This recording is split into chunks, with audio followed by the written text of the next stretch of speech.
या मुस्तफा या मुस्तफा या मुस्तफा या मुस्तफा या मुस्तफा या मुस्तफा तू है आशिक नबी सबको ये बताए जा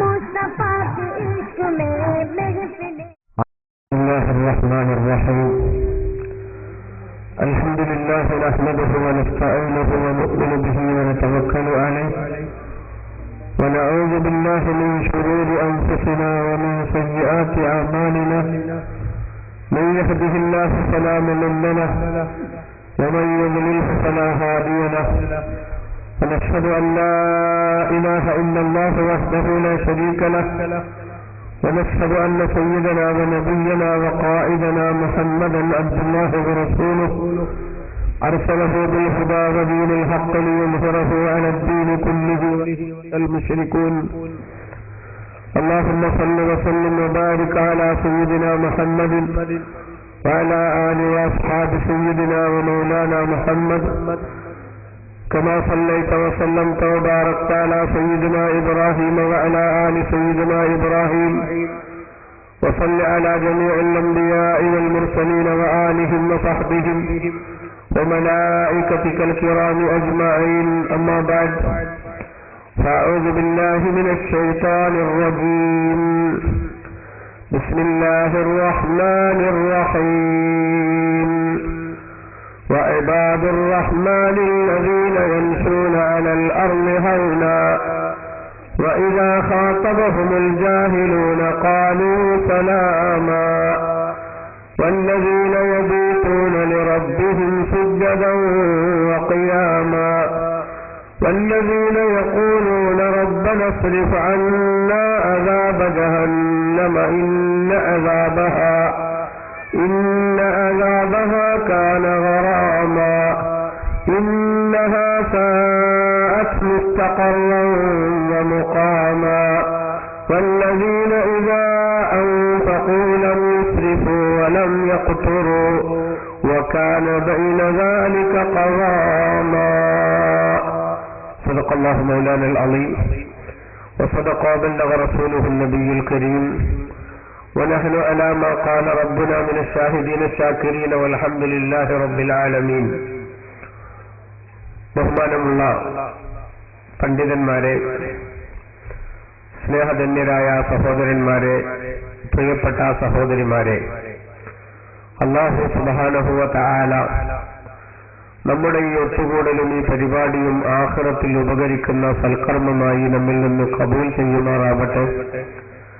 നമ്മുടെയും നമ്മുടെ മാതാപിതാക്കൾ, സഹോദര സഹോദരിമാർ, ഭാര്യ, മക്കൾ, കുടുംബങ്ങൾ, അയൽവാസികൾ, സുഹൃത്തുക്കൾ, പ്രസ്ഥാന ബന്ധുക്കൾ, ദുആ കൊണ്ട് ഏൽപ്പിച്ചവർ, നാം ദുആ ചെയ്യാമെന്ന് ഏറ്റെടുത്തവർ, നമുക്ക് ജീവിതത്തിൽ കടപ്പാടുള്ളവർ, ഭക്ഷണം തന്നും പഠിക്കുന്ന സമയം മുതൽ ആവശ്യമായ പുതുമകൾ ചെയ്തു തന്നും എപ്പോഴും നമ്മോട് സഹകരിക്കുന്നവർ, എല്ലാവരെയും അല്ലാഹു അവന്റെ സാലിഹ്യങ്ങളിൽ ഉൾപ്പെടുത്തുമാറാവട്ടെ.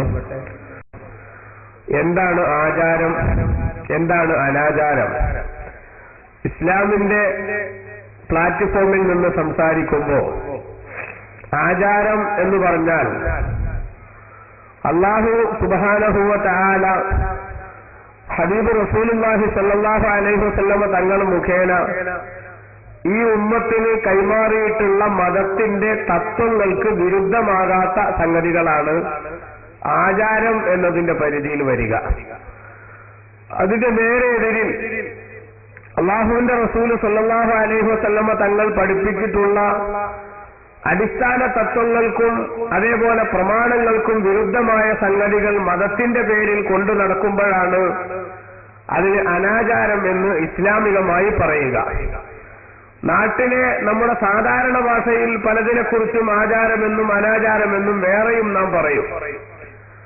ഇങ്ങനെ തുടങ്ങിയിട്ടുള്ള വളരെ വിശാലമായിട്ടുള്ള ഒരു വിഷയം കുറഞ്ഞ സമയം നമ്മൾ സംസാരിക്കുമ്പോൾ എന്റെ പ്രിയപ്പെട്ട സഹോദരന്മാരോടും സഹോദരിമാരോടും ആമുഖമായി തന്നെ ഉണർത്താനുള്ളത് മാറ്റുവിൻ ചട്ടങ്ങളെ എന്ന വളരെ പ്രകടമായിട്ടുള്ള പ്രസക്തമായിട്ടുള്ള ഒരു അഭ്യർത്ഥനയാണ്.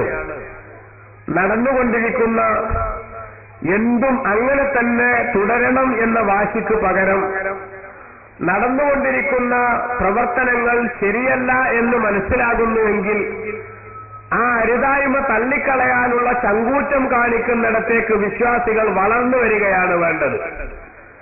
നമുക്കറിയാം, ഹബീബ് റസൂലുള്ളാഹി സ്വല്ലല്ലാഹു അലൈഹി വസല്ലമ തങ്ങൾ 6-ാം നൂറ്റാണ്ടിലെ അറേബ്യൻ മനസ്സിനെ പരിവർത്തനത്തിന്റെ പടപ്പാട്ടുമായി കടന്നു വന്ന് പരിവർത്തിപ്പിച്ചെടുത്ത് ലോകത്തിന് തന്നെ മാതൃകയാക്കി കാണിച്ചു കൊടുത്തപ്പോ ഒരിക്കലും ജീവിതത്തിൽ നിന്നും വിഭാടനം ചെയ്യാൻ സാധിക്കില്ലെന്നും ഒഴിവാക്കാൻ കഴിയില്ലെന്നും അതില്ലാതെ ഞങ്ങൾക്ക് ജീവിക്കാനാവില്ലെന്നും വരെ ചിന്തിച്ചിരുന്ന ധാരാളം കാഴ്ചപ്പാടുകളെ, ജീവിത ശൈലികളെ, ജീവിതത്തിൽ അവർ അനുവർത്തിച്ചുകൊണ്ടിരുന്ന വിഷയങ്ങളെ അള്ളാഹുവിന്റെ റസൂൽ സല്ലല്ലാഹു അലൈഹി വസല്ലമ തങ്ങൾ മാറ്റി പ്രതിഷ്ഠിച്ചിട്ടുണ്ട് എന്ന് നമുക്കറിയാമല്ലോ.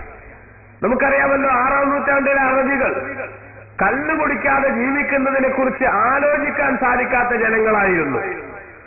പക്ഷേ 2-3 ഘട്ടങ്ങളായി മദ്യം വിരോധിക്കുന്നതിന്റെ അടിസ്ഥാനപരമായ വിഷയങ്ങളിലേക്ക് ഖുർആൻ സമൂഹത്തിന്റെ ശ്രദ്ധ ക്ഷണിച്ചപ്പോൾ ആദ്യമായി നിരുത്സാഹപ്പെടുത്തലിന്റെ ശൈലിയും രണ്ടാമതായി ഭാഗിക വിരോധവും കൊണ്ടുവന്നതിന് ശേഷം മാനസികമായ ഒരു അകൽച്ച മദ്യത്തോടുണ്ടാക്കിയതിന് പിറകെ അല്ലാഹു സുബ്ഹാനഹു വ തആല ഇടിത്തിയ പോലെ മനുഷ്യന്റെ ചിന്തയിലേക്ക് കടന്നു വരുന്ന വിധത്തിലുള്ള പ്രഖ്യാപനം, എന്നേക്കുമായി മദ്യം 100% വിരോധിച്ചുകൊണ്ടുള്ള പ്രഖ്യാപനം നടത്തിയപ്പോ നമുക്കറിയാമല്ലോ, ഞാൻ ആ ഭാഗം വിശദീകരിക്കേണ്ടതില്ല. ആദ്യമായി നിരുത്സാഹപ്പെടുത്തുന്നതിന് വേണ്ടി ഖുർആൻ പറഞ്ഞത് എന്താ? യസ്അലൂനക അനിൽ ഖംരി വൽ മൈസിർ, മദ്യത്തെ സംബന്ധിച്ചും ചൂതാട്ടത്തെ സംബന്ധിച്ചും അവർ തങ്ങളോട് ചോദിക്കും, അത് പറ്റുമോ ഇല്ലേ എന്ന് അന്വേഷിക്കും. തങ്ങൾ പറയേണ്ടത് ഖുൽ ഫീഹിമാ ഇസ്മുൻ കബീറുൻ വ മനാഫിഉ ലിന്നാസ് വ ഇസ്മുഹുമാ അക്ബറു മിൻ നഫ്ഇഹിമാ. നബിയെ, മദ്യത്തെക്കുറിച്ചും ചൂതാട്ടത്തെക്കുറിച്ചും ചോദിച്ചാൽ മദ്യത്തിലും ചൂതാട്ടത്തിലും കുറെ ഗുണമുണ്ടെന്നും ഒരുപാട് ദോഷമുണ്ടെന്നും ദോഷമാണ് കൂടുതലെന്നും തങ്ങൾ അവരോട് പറയണം. അപ്പൊ ദോഷമാണ് കൂടുതലെന്ന് പറയുമ്പോൾ അതിനോടൊരു അകൽച്ച, ഒരു വെറുപ്പ് മനസ്സിൽ ഓട്ടോമാറ്റിക്കലി ക്രിയേറ്റ് ചെയ്യപ്പെടും. അതിനുവേണ്ടിയാണ് അങ്ങനെ പറയാൻ പറയുന്നത്, അല്ലേ? ദോഷമാണ് കൂടുതലെന്ന് പറയുമ്പോ നല്ലൊരു ശതമാനം ആളുകളും എന്ത് ചെയ്യും? ദോഷ കൂടുതൽ വെച്ചെങ്കിൽ അത് വേണ്ട, ഞാൻ പിന്നെ ആ ദോഷം കൂടുതലുള്ളത് ചെയ്യാൻ നിൽക്കുന്നില്ല, അത് വിലയിരുത്തും.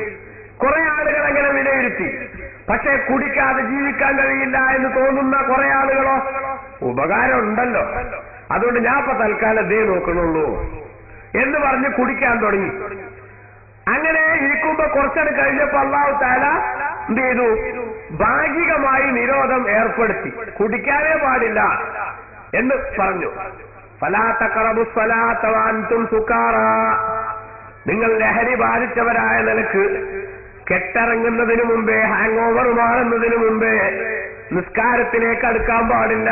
അഥവാ നിസ്കാരത്തിന്റെ സമയമാവുമ്പോ ലഹരി ഇറങ്ങുന്ന വിധത്തിലുള്ള ടൈം കണ്ട ഗ്യാപ്പ് വെച്ചേ കുടിക്കാൻ പാടുള്ളൂ എന്ന് ഭാഗികമായ നിരോധം കൊടുത്തു. അപ്പൊ സഹാബികൾ എന്ത് ചെയ്തു? കുടിക്കുന്ന ആളുകള് അവര് ഇശ കഴിഞ്ഞ ഒരു ഒറ്റ ഓട്ട. നമ്മളാൾക്കാര് നോമ്പുറക്കുന്ന സമയത്ത് കാട്ടണ ലഹരി. സിഗരറ്റ് വലിക്കുന്ന ആൾക്കാരുണ്ടല്ലോ, സിഗരറ്റ് വലിക്കുന്ന ആൾക്കാർ നോമ്പ് തുറന്നാൽ തുറക്കണമെന്ന് സിഗരറ്റ് കൊണ്ട് ആക്കണമെന്നുള്ള അഭിപ്രായത്തിലാണ് അവരുണ്ടാവുക, അല്ലെ? നോമ്പാണ് തുറന്ന ഒരു വേഗം പോയിട്ട് കത്തിക്കാണ്. വാസ്തവത്തിൽ ഈ ചെയ്ത്താൻ കുറ്റി കത്തിക്കാതെ അവര് വൈകുന്നേരം വരെ പിടിച്ചിരുന്ന പോലെ 2 ദിവസം ഒന്ന് കഷ്ടപ്പെടാൻ തയ്യാറായാൽ ജീവിതത്തിൽ ഏറ്റവും വെറുപ്പുള്ള സാധനമാക്കി അത് മാറ്റാൻ പറ്റും. പക്ഷെ മനുഷ്യന്മാര് അത് ചെയ്യാൻ തയ്യാറാവാത്തത് പോലെ സഹാബികൾ ഇശാൻ കഴിഞ്ഞാൽ വേഗം പോകും ബാറിലേക്ക്. കാരണം എന്താ? സുബഹി വരെ നേരണ്ട്, കുടിച്ച് കുറച്ചൊക്കെ ലെവല് തെറ്റിയാൽ തന്നെ സുബഹി ആകുമ്പോഴേക്ക് ഹാങ് ഓവർ മാറും, തിരിച്ച് നിസ്കാരത്തിന് വരാം. സുബഹി കഴിഞ്ഞാലും കുടിക്കാൻ ളുഹറ് വരെ ടൈമുണ്ട്, പിന്നെയുള്ള ടൈമും അല്ലാതെ ഗ്യാപ്പില്ല. അതുകൊണ്ട് ഇങ്ങനെ കുടിക്കുന്ന സ്വഭാവത്തിലേക്ക് അവരെത്തി. അങ്ങനെ കുടിച്ചുകൊണ്ടിരിക്കുന്ന ആ വിഭാഗത്തെ കൂടി പൂർണ്ണമായി അതിൽ നിന്ന് പിന്മാറ്റാൻ കുറച്ചുകൂടി കഴിഞ്ഞപ്പോ സഹാബത്തിന്റെ മനസ്സ് അതിനു കൂടി പാകപ്പെട്ടപ്പോ അല്ലാഹു സുബ്ഹാനഹു വ തആല ഖുർആനിലൂടെ പറഞ്ഞു, ഓ പ്രിയപ്പെട്ട സഹോദരന്മാരെ, ഇന്നമൽ ഖംറു വൽ മൈസിറു വൽ അൻസാബു വൽ അസ്ലാം റിജ്സും മിൻ അമലി ശൈത്വാനി ഫജ്തനിബൂ. മദ്യവും അതേപോലെ തന്നെ ചൂതാട്ടവും അതേപോലെ പ്രശ്നക്കോലുകളും ഉൾപ്പെടെ ഒരുപാട് സംഗതികൾ പൈശാചിക ദുർബോധനത്തിന്റെ ഭാഗമാണ്. അതുകൊണ്ട് നിങ്ങളത് വർജിക്കണം. ഇന്നമായുരീദു ശൈത്വാനു അൻ യൂഖിയ ബൈനകുമുൽ അദാവത വൽ ബഗ്ളാഅ ഫിൽ ഖംരി വൽ മൈസിർ. മദ്യത്തിലൂടെയും ചൂതാട്ടത്തിലൂടെയും നിങ്ങൾക്കിടയിൽ ദേഷ്യവും ഈർഷ്യതയും വളർത്താനും ശാസ്ത്രവും ഉണ്ടാക്കാനുമാണ് പിശാച് ഉദ്ദേശിക്കുന്നത്. അതേപോലെ സുദ്ദക്കും ദിക്രില്ലാഹി വ ഇഖാമിസ്സലാഹ്, അള്ളാഹുവിന്റെ ഓർമ്മയിൽ നിന്നും സ്മരണയിൽ നിന്നും നിങ്ങളെ തെറ്റിച്ചു കളയാനും നിസ്കാരം നിലനിർത്തുന്നതിൽ നിന്ന് നിങ്ങളെ മാറ്റി ചിന്തിപ്പിക്കാനുമാണ് പിശാച് ഉദ്ദേശിക്കുന്നത്. അതിനാൽ ഫഹൽ അൻതും മുൻതഹൂൻ, നിർത്താറായില്ലേ നിങ്ങൾക്ക് ഈ പണി എന്ന് അല്ലാഹു തആല ചോദിച്ചു. ഇങ്ങനെ ഒരു ചോദ്യം അല്ലാഹുവിന്റെ റസൂല് മദീന മുനവ്വറയിൽ നിന്ന് പ്രഖ്യാപിക്കുമ്പോ സഹാബികളുടെ കൂട്ടത്തിലുള്ള കുടിയന്മാരായ ആളുകള്, ധാരാളം ആളുകൾ അബ്ദുറഹ്മാൻ ബിൻ ഔഫ് റളിയല്ലാഹു അൻഹുവിനെ പോലുള്ള അബ്കാരി കോണ്ടക്ടർമാരുടെ മദ്യശാലകളിൽ നിന്ന് മദ്യപിച്ചുകൊണ്ടിരിക്കുകയാണ്. നിർത്താറായില്ലേ നിങ്ങൾക്ക് ഈ പണി എന്ന ചോദ്യം അവരുടെയൊക്കെ കാതുകളിൽ ഇടിച്ചി പോലെ മുഴങ്ങി. ഈ ആശയമങ്ങ് മുഴങ്ങിയപ്പോ നമ്മളാണെങ്കിൽ എന്താ ചെയ്യുക? ഏതായാലും നിർത്തന്നെ ഒഴിച്ചതാണ് തീർന്നോട്ടെ, അല്ലെങ്കിൽ ഓർഡർ ചെയ്തത് നിർത്തും വന്നോട്ടെ, അല്ലേ? അങ്ങനെ വെക്കൂലേ? ഇനിയുള്ളത് നമുക്ക് വേണമെങ്കിൽ ഒഴിവാക്കാം. കച്ചവടക്കാരുള്ള സാധനത്തിന് സെയില് പ്രഖ്യാപിച്ചുകൊണ്ട് കുറഞ്ഞ വിലക്ക് വിറ്റഴിക്കൽ വാരം എന്ന നിലക്ക് ആഘോഷിക്കില്ലേ? പക്ഷെ മദീനത്തെ സഹാബികൾ എന്താ ചെയ്തത്? നിർത്താറായില്ലേ നിങ്ങൾക്കിത് എന്ന് ചോദിക്കുന്നതോടുകൂടി അല്ലാഹുവേ നിർത്തിയിരിക്കുന്നു ഞങ്ങൾ എന്ന് പ്രഖ്യാപിച്ചു. വായിലുള്ളവർ അത് ചുറ്റിക്കളഞ്ഞു. അതേപോലെ ഓർഡർ ചെയ്ത് മുന്നിൽ വെച്ച് വന്നിട്ടുള്ള ആളുകൾ അത് ഒഴിവാക്കി. ഓർഡർ ചെയ്ത ആളുകൾ ഓർഡർ ക്യാൻസൽ ചെയ്തു. ലക്ഷക്കണക്കിന് രൂപയുടെ മദ്യത്തിന്റെ വീപ്പകൾ ഒരുക്കി വെച്ച് സ്റ്റോർ ചെയ്തിരുന്ന മുതലാളിമാർ അവര് മുഴുവനും അത് മദീനയുടെ തെരുവോരങ്ങളിലൂടെ ഒഴുക്കിക്കളഞ്ഞു. കോടിക്കണക്കിന് രൂപയുടെ നഷ്ടമുണ്ടാകുമെന്നറിഞ്ഞിട്ടും മദീനയുടെ തെരുവോരങ്ങൾ ദിവസങ്ങളോളം മദ്യത്തിന്റെ പുഴകൾ ഒഴുകി നടക്കുന്നത് കാണാമായിരുന്നു എന്ന് ചരിത്രം രേഖപ്പെടുത്തുമ്പോ, പ്രിയപ്പെട്ട മുസ്ലിം സഹോദരന്മാരെ, സഹോദരിമാരെ, അള്ളാഹുവിന്റെ ദീനിൽ നമുക്കൊരു നിർദ്ദേശം കിട്ടിയാൽ ആ കിട്ടുന്ന നിർദ്ദേശം ലഭിക്കുന്നതിന് മുമ്പ്, അല്ലെങ്കിൽ നമ്മളത് ഗൗരവത്തിൽ ചിന്തിക്കുന്നതിന് മുമ്പ് ഏതൊക്കെ വിധത്തിൽ നമ്മൾ അതുമായി ബന്ധപ്പെട്ടിരുന്നുവെങ്കിലും സജീവമായി അതുമായി മുന്നോട്ട് പോയിരുന്നുവെങ്കിലും കിട്ടുന്ന നിർദ്ദേശത്തിനും ലഭിക്കുന്ന ഉത്ബോധനത്തിനും അനുസരിച്ച് അത്തരം പ്രവർത്തനങ്ങളൊക്കെ മാറ്റിവെക്കുകയും ഇന്നലെ ചെയ്തില്ലേ മിനിയാന്നും ചെയ്തില്ലേ എന്ന ന്യായം പറയാതിരിക്കുകയും വിവേകം വൈകിയൊഴിച്ചാലും സ്വാഗതാർഹമാണെന്ന വളരെ പ്രധാനപ്പെട്ട ആ തത്വം നമ്മുടെ ജീവിതത്തിൽ പകർത്തുകയും വേണം. ഞാൻ ആമുഖമായി തന്നെ ഈ കാര്യം പറയുന്നത് എന്താണ്? നമ്മുടെ നാടുകളിലൊക്കെയും മൂടുറച്ചു പോയിരിക്കുന്നു ധാരാളം ആചാരങ്ങൾ. അത് എന്റെ വീട്ടിലില്ലാതെ പറ്റില്ല എന്ന അവസ്ഥയിലേക്ക് നമ്മൾ എത്തുകയാണ്.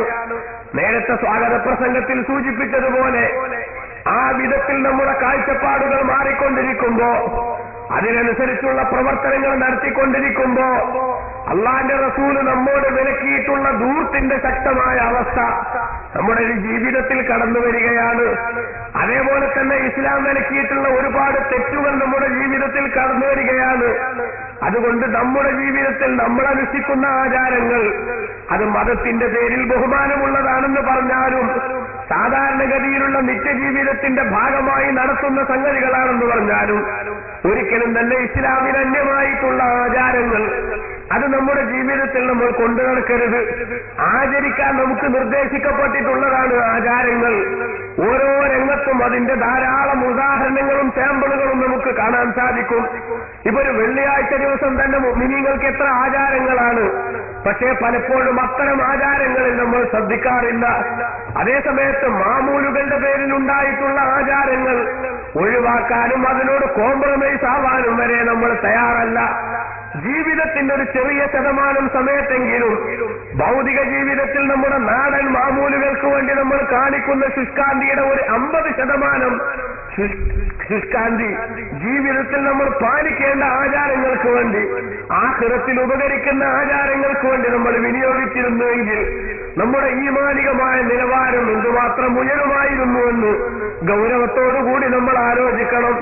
നിങ്ങൾ നോക്കപ്പോ ഞാൻ പറഞ്ഞില്ലേ, വെള്ളിയാഴ്ച ദിവസം അല്ലാഹുവിന്റെ റസൂൽ സല്ലല്ലാഹു അലൈഹി വസല്ലമ തങ്ങൾ പഠിപ്പിച്ചതാണ് ഈദുൽ മുഅ്മിനീൻ, വിശ്വാസികളുടെ പെരുന്നാളാണ് വെള്ളിയാഴ്ച. ആ വെള്ളിയാഴ്ച പ്രത്യേകം ആരാധന കൊണ്ട് ധന്യമാക്കേണ്ടവരാണ്. ജുമുഅക്ക് വരേണ്ട വിശ്വാസികൾ പള്ളിയിൽ വെച്ചും അതേപോലെ വരേണ്ടാത്ത സ്ത്രീകൾ വീട്ടിൽ വെച്ചും ഒരുപാട് കാര്യങ്ങൾ ആചരിക്കാനുണ്ട്. നമുക്കറിയില്ലേ, ഹബീബ് റസൂലുള്ളാഹി സ്വല്ലല്ലാഹു അലൈഹി വസല്ലമ തങ്ങൾ പഠിപ്പിച്ചു, ഏതെങ്കിലും ഒരു മനുഷ്യൻ മൻ തവല്ലാ ഫഅഹ്സനൽ വുദൂഅ ثم أتى الجمعة فاستمع وأنصت غفر له ما بينه وبين الجمعة الأخرى وزيادة 3 أيام ومن مس الحصى فقد لغى. ഇമാം മുസ്ലിം റളിയല്ലാഹു അൻഹു റിപ്പോർട്ട് ചെയ്യുന്ന ഹദീസിൽ റസൂലുള്ളാഹി സ്വല്ലല്ലാഹു അലൈഹി വസല്ലമ തങ്ങൾ പറയുകയാണ്, വെള്ളിയാഴ്ച ദിവസം ഒരാള് വെള്ളിയാഴ്ചയുമായി ബന്ധപ്പെട്ട സംഗതികളൊക്കെ ചെയ്ത് ജുമുഅക്ക് വരാനുള്ള ഒരുക്കത്തിന്റെ ഭാഗമായി വുളൂ ചെയ്ത് ആ വുളൂ നന്നായി എല്ലാ മര്യാദകളും പാലിച്ചുകൊണ്ട് വുളൂ ചെയ്ത് ജുമുഅക്ക് വേണ്ടി അയാൾ പള്ളിയിലെത്തിയ ആ മനുഷ്യൻ ജുമുഅക്ക് പ്രത്യേകമായിട്ട് നടക്കുന്ന ആരാധനയായ ഖുതുബ, ആ ഖുതുബ ശ്രദ്ധാപൂർവം കേട്ടു. അനാവശ്യ വർത്തമാനങ്ങളോ അല്ലാത്ത വർത്തമാനങ്ങളോ ഒന്നും അവൻ സംസാരിച്ചില്ല. എന്നാൽ അടുത്ത ജുമുഅ വരെ, ഈ ജുമുഅ മുതൽ അടുത്ത ജുമുഅ വരെ അവരിൽ നിന്നുണ്ടാകുന്ന തെറ്റുകൾ, കുറ്റങ്ങൾ അവന് പൊറുക്കപ്പെടുന്നതാണ്. അതോടൊപ്പം തന്നെ ഒരു 3 ദിവസം കൂടി കൂടുതലായിട്ട് അവന്റെ ദോഷങ്ങൾ അഡീഷണൽ അല്ലാഹു തആല പുറത്തു കൊടുക്കുന്നതാണ്. ഇത്ര പവറുള്ള സംഗതിയാണ് വെള്ളിയാഴ്ചത്തെ ജുമുഅ എങ്കിൽ ആ ജുമുഅക്ക് വേണ്ടി നമുക്ക് എത്ര ആചാരങ്ങളാണ് ഇസ്ലാം പഠിപ്പിച്ചത്. ഇതാ വെള്ളിയാഴ്ചക്ക് വേണ്ടി ജുമുഅക്ക് പോകുന്ന ആളുകൾ കുളിക്കണം. ജുമുഅന്റെ സുന്നത്ത് കുളി ഞാൻ വീട്ടുന്നുവെന്ന് നിയ്യത്ത് ചെയ്തിട്ട് കുളിക്കണം. അങ്ങനെ കുളിച്ചാലേ സുന്നത്തിന്റെ ഗുണം കിട്ടുള്ളൂ. അല്ലെങ്കിൽ കുളി നടക്കും, ചളി ഒഴിവാകുന്നല്ലാതെ സുന്നത്തിന്റെ പ്രതിഫലം കിട്ടില്ല. അതുകൊണ്ട് തന്നെ ജുമുഅന്റെ സുന്നത്ത് കുളി ഞാൻ വീട്ടുന്നുവെന്ന് കരുതിയിട്ട് കുളിക്കണം. അതുപോലെ തന്നെ അതിന്റെ മുമ്പേ ശരീരത്തിൽ ഒരുപാട് വൃത്തികൾ വരുത്തണം. നഖം മുറിക്കുക എന്നത് ആ വൃത്തിയുടെ ഭാഗമാണ്. നഖം മുറിക്കുന്ന സമയത്ത് ആ നഖം മുറിക്കാൻ ഒരു സിസ്റ്റം ഇസ്ലാം വെച്ചിട്ടുണ്ട്. ആ സിസ്റ്റം കണിശമായി നമ്മൾ പാലിക്കണം.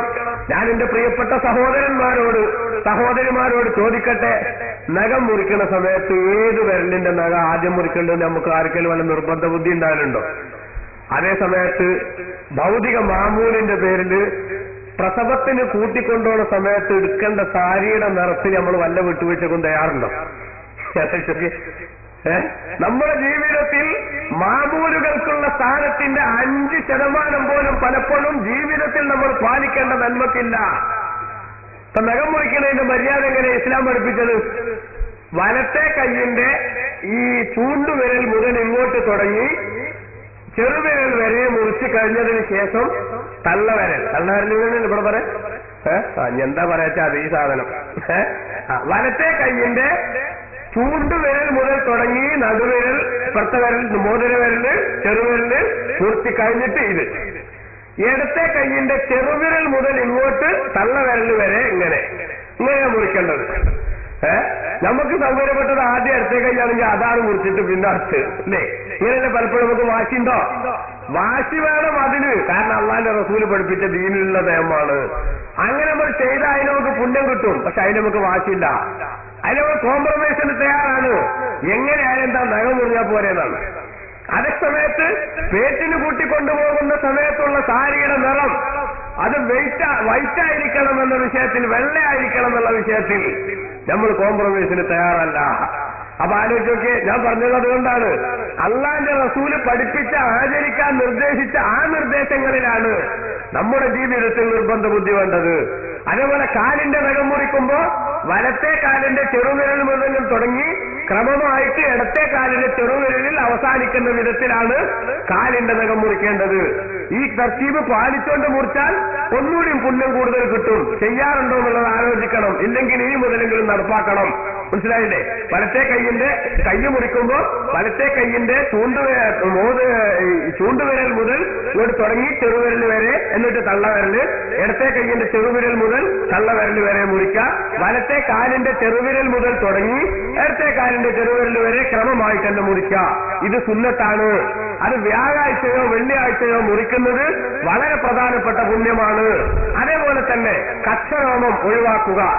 കച്ചരോമം ഒഴിവാക്കുക. ചെലവൊന്നുമില്ലല്ലോ, വളം വിട്ടെടുക്കണ്ടല്ലോ എന്ന് വിചാരിച്ചിട്ട് അതങ്ങനെ മുന്നോട്ടേ നോക്കരുത്. വൃത്തി വേണം മനുഷ്യന്. വൃത്തിയുള്ള മനുഷ്യന്മാര് ആ വിഷയത്തിൽ നിർബന്ധ ബുദ്ധി കാണിക്കണം. അതേപോലെ തന്നെ ഗുഹ്യരോമം ഒഴിവാക്കണം, അത് പഠിക്കണം. അതുപോലെ തന്നെ മീശ വെട്ടണം പുരുഷന്മാരുടെ മീശ ഈ ചുണ്ടിന്റെ ചുവപ്പിലേക്ക് മീശ ഇറങ്ങാത്ത വിധത്തിൽ, അത് വെളിവാകുന്ന വിധത്തിൽ വെട്ടി ഒതുക്കുന്ന സാഹചര്യം അവരുടെ ജീവിതത്തിൽ എപ്പോഴും ഉണ്ടാവണം.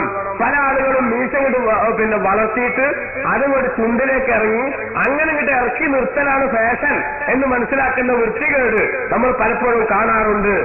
എന്റെ ഭർത്താവിന് കത്തിമീശ ഉണ്ടാവണം എന്ന് വാശി പിടിക്കുന്ന ഭാര്യമാർ അവരും ചിന്തിക്കണം.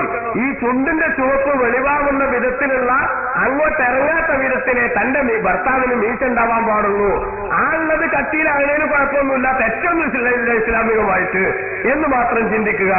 അതേപോലെ തന്നെ പ്രിയപ്പെട്ട സഹോദരന്മാരെ, നമ്മൾ നോക്കുക, ഈ ആളുകൾക്ക് അല്ലാഹുവിന്റെ റസൂൽ സല്ലല്ലാഹു അലൈഹി വസല്ലം തങ്ങൾ നരച്ച ഭാഗം, മുടി തലയിലെയും താടിയുടെയും ഒക്കെ നരച്ച ഭാഗം വേണമെങ്കിൽ ചുവപ്പ് കൊണ്ടോ അല്ലെങ്കിൽ മഞ്ഞ കൊണ്ടോ ഒക്കെ ചായം കൊടുക്കാം. മൈലാഞ്ചി പോലുള്ള സാധനങ്ങൾ കൊണ്ട് ചായം കൊടുക്കാൻ ഇസ്ലാം സുന്നത്താക്കി കൽപ്പിച്ചിട്ടുണ്ട്. അല്ലാഹുവിന്റെ റസൂലിന്റെ അടുത്ത് ചില വയസ്സായ ആളുകൾ വിശ്വാസികളായി കടന്നു വന്നപ്പോ അവരുടെ നിരയുടെ നിറം ചേഞ്ച് ചെയ്യാൻ വേണ്ടി, മാറ്റാൻ വേണ്ടി റസൂലുള്ള നിർദ്ദേശിച്ചതും കാണാൻ സാധിക്കും. അതേ സമയത്ത് നിറം മാറ്റാമെന്ന് പറഞ്ഞപ്പോ നമ്മളുടേതായിട്ട് വകയായിട്ട് ചില നിറങ്ങൾ ഡെവലപ്പ് ചെയ്തിട്ടുണ്ട്. അത് ശരിയല്ല. എന്താണത്? കറുപ്പ് കൊണ്ട് കറുപ്പിക്കുക. താടിയും തലയൊക്കെ കറുപ്പിച്ചിട്ട് ഇങ്ങനെ 85 വയസ്സായി റിട്ടയർഡ് ആകുന്ന അയാളിപ്പോൾ ഇങ്ങനെ ശരിക്കും കറുപ്പിച്ച് നല്ല കുട്ടപ്പനായിട്ട് ഇങ്ങനെ നടക്കുക. ഒരിക്കലും തന്നെ മുടി കറുപ്പിക്കുന്നത് ഇസ്ലാമികമായ യുദ്ധാവശ്യത്തിന് വേണ്ടി വേണമെങ്കിൽ പുരുഷന്മാർക്ക് ചെയ്യാമെന്നല്ലാതെ മറ്റാർക്കും മുടി കറുപ്പിക്കാനുള്ള അനുവാദമില്ല. രണ്ടാമത് കല്യാണം കഴിക്കാനുമില്ല, ഉള്ള പെണ്ണുങ്ങളെ തൃപ്തിപ്പെടുത്താനുമില്ല. അങ്ങനെ ഒരു ആനുകൂല്യം എന്ന് പ്രിയപ്പെട്ട സഹോദരന്മാര് ചിന്തിക്കണം, സഹോദരിമാരും ആലോചിക്കണം. അതേപോലെ തന്നെ ബഹുമാനപ്പെട്ട റസൂലുള്ളാഹി സ്വല്ലല്ലാഹു അലൈഹി വസല്ലം തങ്ങൾ പഠിപ്പിച്ച ദീനിലുള്ളതാണ് നിര പറിക്കുന്നത് കറാഹത്താണ്. ഒരു മുടിയേറ്റ് നരച്ചു പോയാലേ ആ നരച്ച മുടി തെരഞ്ഞെടുത്ത് പറിക്കുക. കാരണം എന്താ? നിര തുടങ്ങിയിട്ടുണ്ട് എന്ന് നാട്ടുകാരറിയണ്ടാണ്. അത് മോശാന്ന് മാത്രമല്ല, നിരാന്ന് പറഞ്ഞത് റസൂലുള്ളാഹി സ്വല്ലല്ലാഹു അലൈഹി വസല്ലം തങ്ങൾ പഠിപ്പിക്കുന്നത് പടച്ച തമ്പുരാന്റെ പ്രത്യേകമായിട്ടുള്ള പ്രഭയാണത്. അതുകൊണ്ട് ആ നിരയെ ഒരിക്കലും തന്നെ പറിച്ചുകൊണ്ട് മാറ്റാൻ പാടില്ല, പറിച്ചുകൊണ്ട് മാറ്റാൻ പാടില്ല. എന്ന് മാത്രമല്ല, ഖുർആനിൽ അല്ലാഹു തആല സൂചിപ്പിച്ച ഒരു ആയത്തുണ്ട്, അവലം നുഅമ്മിർകും മാ യതദക്കറു ഫീഹി മൻ തദക്കറ വജാഅകുമുൻ നദീർ. ജീവിക്കാൻ ഒരുപാട് കാലം നമ്മൾ നിങ്ങൾക്ക് തന്നപ്പോ അതിൽ നിന്ന് പാഠം ഉൾക്കൊള്ളേണ്ടവർക്ക് പാഠം ഉൾക്കൊള്ളാനായില്ലയോ? വജാഅകുമുൻ നദീർ, മുന്നറിയിപ്പുകാരൻ നിങ്ങളുടെ അടുത്ത് വരികയും ചെയ്തില്ലേ? ഒരാൾ നരച്ചു എന്ന് പറഞ്ഞാൽ, കളർ മാറി എന്ന് പറഞ്ഞാൽ അതിനർത്ഥം എന്താണ്? മരണത്തിലേക്ക് ഞാൻ വളരെ കൂടുതൽ അടുത്തു എന്നാണ്. അപ്പൊ അതുകൊണ്ട് തന്നെ ആ നിര പറിച്ചു മാറ്റുന്നത് ശരിയല്ല, അത് ആചാരത്തിന് തെറ്റായ സംഗതിയാണ്.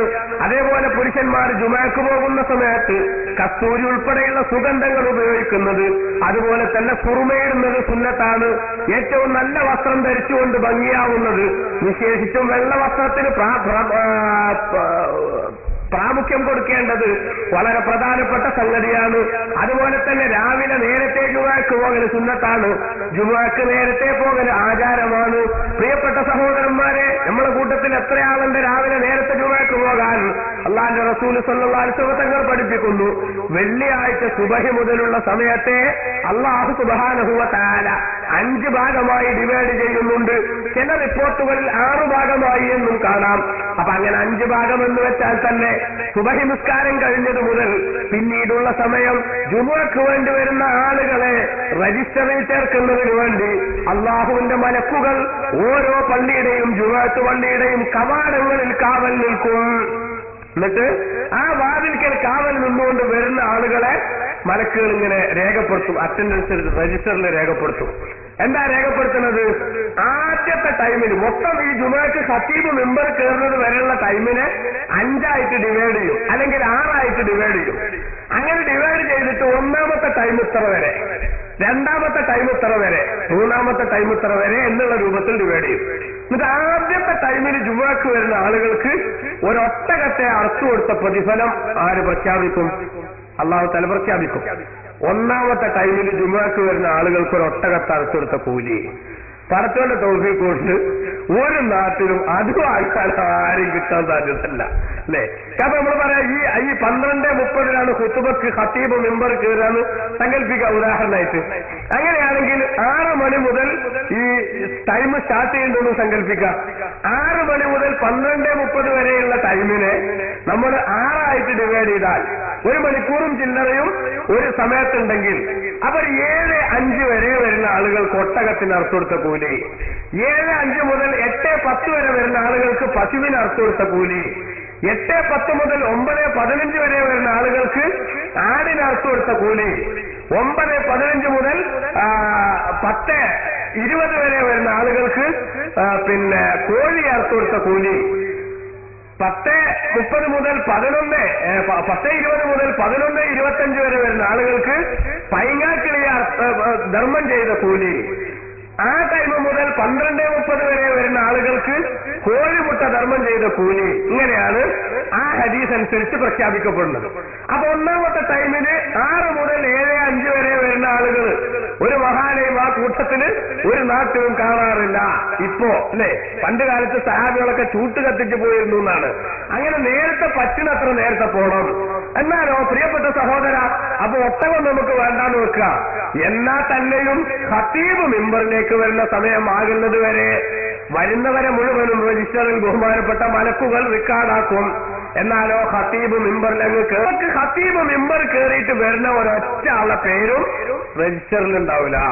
ഇനി നമ്മളൊന്ന് ആലോചിച്ച് നോക്കാം പുരുഷന്മാരായ സഹോദരന്മാരെ, പരലോകത്ത് മത്സരിയിൽ വരുന്ന സമയത്ത് ഒരൊറ്റ ജുമഅക്കും നമ്മൾ പങ്കെടുത്തതായിട്ട് ചിലപ്പോൾ രേഖ ഉണ്ടാവില്ല. കാരണം എന്താ? ഖത്തീബ് മെമ്പർ കയറിയതിന് ശേഷമേ പള്ളിയിലേക്ക് കയറിയിട്ടുള്ളൂ വെച്ചെങ്കിൽ ഉറപ്പായിട്ട് ഒരു ജുമഅക്ക് നമ്മൾ പങ്കെടുത്തതായിട്ടുള്ള രേഖ എവിടെ ഉണ്ടാവില്ല? രജിസ്റ്ററിൽ ഉണ്ടാവില്ല. അപ്പൊ അതിനു മുമ്പെങ്കിലും പള്ളി കയറാൻ എല്ലാ ആളുകളും ശ്രദ്ധിക്കണം. നേരത്തെ പോകുക എന്നുള്ളത് ആചാരമാണ്. അതേപോലെ ബഹുമാനപ്പെട്ട ഇസ്ലാം നമുക്ക് പഠിപ്പിക്കാണ്, പള്ളിയിലേക്ക് പോണ സമയത്ത് അൽ മസ്ജിദ് സക്കീനത്തി വൽ വഖാർ, വളരെ അടക്കത്തോടെയും ഒതുക്കത്തോടെയും ഞാൻ ജുമുഅ എന്ന വലിയ ഇബാദത്തിന് വേണ്ടി പോകാനുള്ള ഭവ്യതയോടുകൂടെ ആ ഗാംഭീര്യത്തോടുകൂടെ നടക്കണം. ജുമഅക്കും ജമാഅത്തിനൊക്കെ നമ്മൾ പോകേണ്ടത് അങ്ങനെയാ. ഓടിക്കളിച്ചത് ഒറ്റ ഓട്ടം വെച്ച് കൊടുക്കണ്ട. ചില ആളുകളുണ്ട് നിസ്കാരം ഇമാമ് റുക്കുവിലേക്ക് പോകാനായി എന്ന് കണ്ടാൽ ഓരോട്ടം ഓടും. അല്ല ഒളിമ്പിക്സിലോ ഓടുന്നെങ്കിൽ ഓലേക്ക് സ്വർണ്ണ മെഡൽ ഉറപ്പ്. ആ സൈസ് ഓട്ടാണ് ഓടിയിട്ട് ചെന്നൊരൊറ്റ കെട്ടലും കൂടലും. വാസ്തവത്തിൽ അള്ളാന്റെ റസൂൽ പഠിപ്പിച്ചിട്ട് നിസ്കരിക്കാൻ വേണ്ടി നിങ്ങൾ അങ്ങനെ വരരുത്.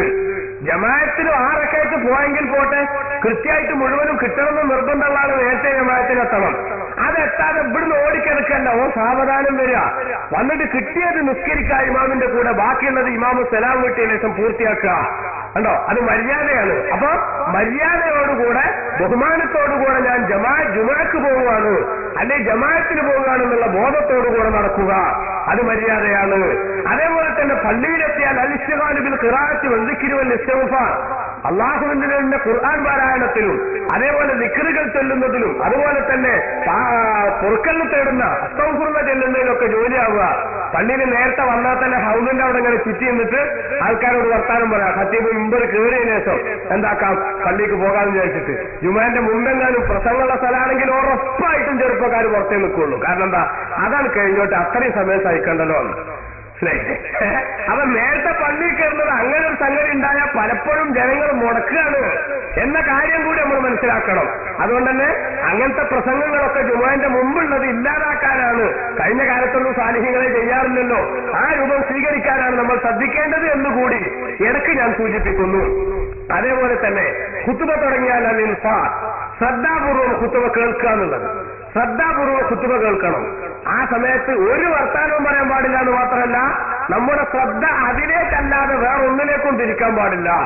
ഉദാഹരണമായിട്ട് അല്ലാഹുവിന്റെ റസൂൽ പറയാണ്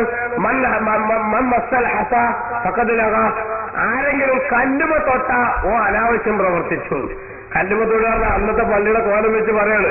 മദീനത്ത് അള്ളാഹുവിന്റെ റസൂലിന്റെ പള്ളി ഇന്നത്തെ പോലത്തെ നല്ല കാർപ്പറ്റ് വെച്ച പള്ളിയൊന്നുമല്ല, മറിച്ച് ശരിക്കും ഇങ്ങനെ മണലിങ്ങനെ വിരിച്ചിട്ടുള്ള പള്ളിയാണ്. അപ്പൊ ചെറിയ ചെറിയ കല്ലുകൾ ഉണ്ടാവും. ആ കല്ലുമ്പോ എടുത്തിങ്ങനെ ആ കല്ല് എടുത്തിട്ട് ഇങ്ങനെ കളിക്കുക. അത് കുത്തുബ നടക്കുന്ന സമയത്ത് ഒരാൾ കുത്തുബ കേട്ടുകൊണ്ടല്ലേ ചെയ്താലും അത് അനാവശ്യമാണ്, അതിലേക്ക് വരെ ശ്രദ്ധിക്കാൻ പാടില്ല. അപ്പൊ ഇന്നൊക്കെ ആണെങ്കിൽ നമ്മൾ കാർപ്പറ്റിൽ ഇങ്ങനെ വിരലുകൊണ്ട് ഇങ്ങനെ വരക്കുക, അല്ലെങ്കിൽ മൊബൈൽ ഇങ്ങനെ പിടിച്ചിട്ടിരിക്കുക, അല്ലെങ്കിൽ കുപ്പായത്തിന്റെ അതിലിങ്ങനെ ശ്രദ്ധിക്കുക. ഇങ്ങനെയൊക്കെ ചെയ്താൽ അതൊക്കെ അനാവശ്യമാണ്, അങ്ങനെയൊന്നും ചെയ്യാൻ പാടില്ല. മറിച്ച് കുത്തുബ ശ്രദ്ധിക്കാനുള്ള പണി മാത്രം നടത്തണം. അതേപോലെ തന്നെ ബഹുമാനപ്പെട്ട പണ്ഡിതന്മാർ രേഖപ്പെടുത്തി അള്ളാഹുവിന്റെ റസൂൽ സല്ലല്ലാഹു അലൈഹി വസല്ലം തങ്ങളുടെ പേരിലുള്ള സ്വലാത്ത് വർദ്ധിപ്പിക്കണം. എപ്പോഴും റസൂലുള്ളാഹിന്റെ പേരിൽ സ്വലാത്ത് ചെല്ലണം. പക്ഷേ വെള്ളിയാഴ്ചത്തെയും വെള്ളിയാഴ്ച രാവിന്റെയും സ്വലാത്തിന് പ്രത്യേകമായിട്ടുള്ള മഹത്വം പ്രഖ്യാപിക്കപ്പെട്ടിട്ടുണ്ട്. അതെന്താണെന്നറിയുമോ? നിങ്ങൾ വെള്ളിയാഴ്ചയുടെ പകലിലും രാവിലും എന്റെ പേരിൽ സ്വലാത്ത് വർദ്ധിപ്പിക്കണം. ആ സ്വലാത്ത് വർദ്ധിപ്പിക്കുമ്പോൾ കാരണം ഫഇന്ന സ്വലാത്തക്കും നിങ്ങളുടെ സ്വലാത്തുകൾ മഅറൂദത്തുൻ അലയ്യ എനിക്ക് കാണിക്കപ്പെടുന്നുണ്ട്. അതിന്റെ വ്യക്തമായ ഡീറ്റെയിൽസോടുകൂടി ഇന്നയാള് ചൊല്ലിയ സ്വലാത്ത് എന്ന നിലക്ക് എപ്പ ചെല്ലുന്ന സ്വലാത്തും റസൂലുള്ളാഹിക്ക് എത്തുന്നുണ്ട്. പക്ഷെ അത് മലക്കുകളുടെ മാധ്യമത്തിലാണെന്നും അതേസമയത്ത് വെള്ളിയാഴ്ച രാവും പകലും ചൊല്ലുന്നത് ഡയറക്റ്റായി തത്സമയ സംപ്രേഷണത്തിലൂടെ തന്നെ അള്ളാഹുവിന്റെ റസൂൽ സല്ലല്ലാഹു അലൈഹി വസല്ലം തങ്ങൾ കാണുകയാണെന്നും ഹദീസുകൾ വിശദീകരിച്ചുകൊണ്ട് പണ്ഡിതന്മാർ പറയുന്നു. അപ്പൊ വെള്ളിയാഴ്ച രാവിലും വെള്ളിയാഴ്ചയുടെ പകലിലും സ്വലാത്ത് ചൊല്ലാൻ നമ്മൾ പ്രത്യേകം സമയം കണ്ടെത്തേണ്ടതുണ്ട്. അതേപോലെ തന്നെ സൂറത്തുൽ കഹ്ഫ് പാരായണം ചെയ്യണം. അൽ കഹ്ഫ് സൂറത്ത് ജുമുഅക്ക് വരേണ്ടാത്ത സ്ത്രീകൾ വീട്ടിൽ നിന്നും ജുമുഅക്ക് വരേണ്ട പുരുഷന്മാര് വീട്ടിൽ നിന്നായാലും പള്ളിയിൽ നിന്നായാലും അൽ കഹ്ഫ് സൂറത്ത് ഓതണം. ഒരു തവണയെങ്കിലും നിർബന്ധപൂർവ്വം നമ്മൾ ഓതണം. ഒരു 3 തവണയെങ്കിലും പാരായണം ചെയ്യുന്നത് വളരെ വിശേഷമാണെന്ന് പണ്ഡിതന്മാര് പഠിപ്പിച്ചിട്ടുണ്ട്. അപ്പൊ സഹോദരിമാരെ, അൽ കഹ്ഫ് സൂറത്ത് വീട്ടിൽ നിന്ന് ഓതാൻ നിങ്ങൾക്ക് സാധിക്കുമല്ലോ. അതേപോലെ റസൂലുള്ളാഹിന്റെ പേരിൽ വെള്ളിയാഴ്ച രാവും പകലും സ്വലാത്ത് വർദ്ധിപ്പിക്കാൻ നിങ്ങൾക്ക് കഴിയുമല്ലോ.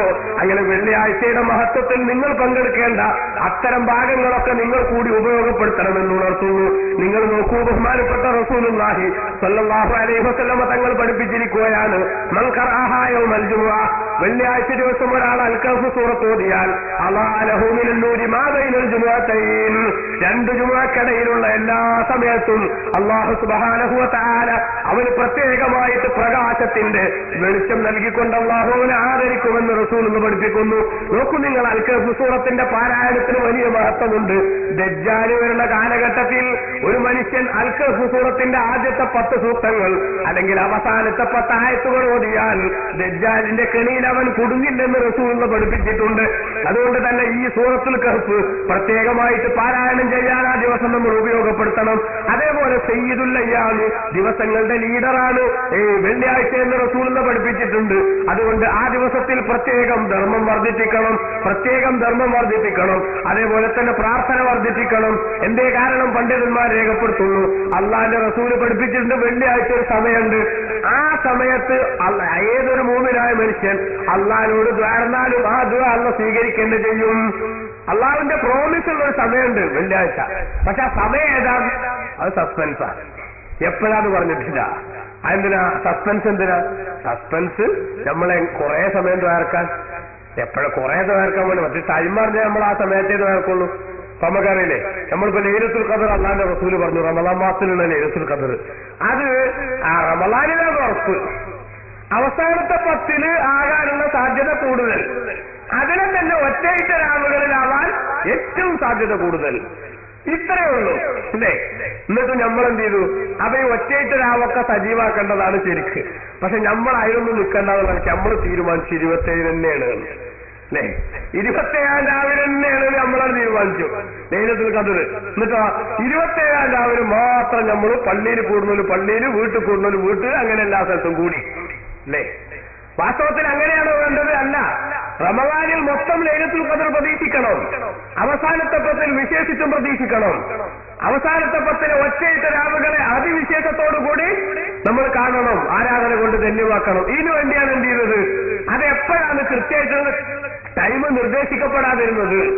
27 രാവിലെയാണെന്ന അഭിപ്രായം പണ്ഡിതന്മാരുടെ കൂട്ടത്തിൽ പലരും രേഖപ്പെടുത്തിയത് കൊണ്ട് 27 രാവിലെ അതിൻ്റെതായ മഹത്വം കൂടെ കൂടുമെന്നല്ലാതെ 27 ഉറപ്പിക്കാൻ രേഖയില്ല അല്ലേ?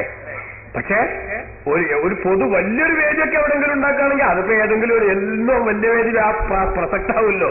അതുകൊണ്ട് ഈ സാധ്യത കൂടെ പരിഗണിച്ചുകൊണ്ട് അങ്ങനെ ആക്കി. അതാണ് മഴയിലൊക്കെ നടക്കണത്. മനസ്സിലായില്ലേ? അതൊക്കെ അങ്ങനെ ഉണ്ടാകുന്നേ ഉള്ളൂ.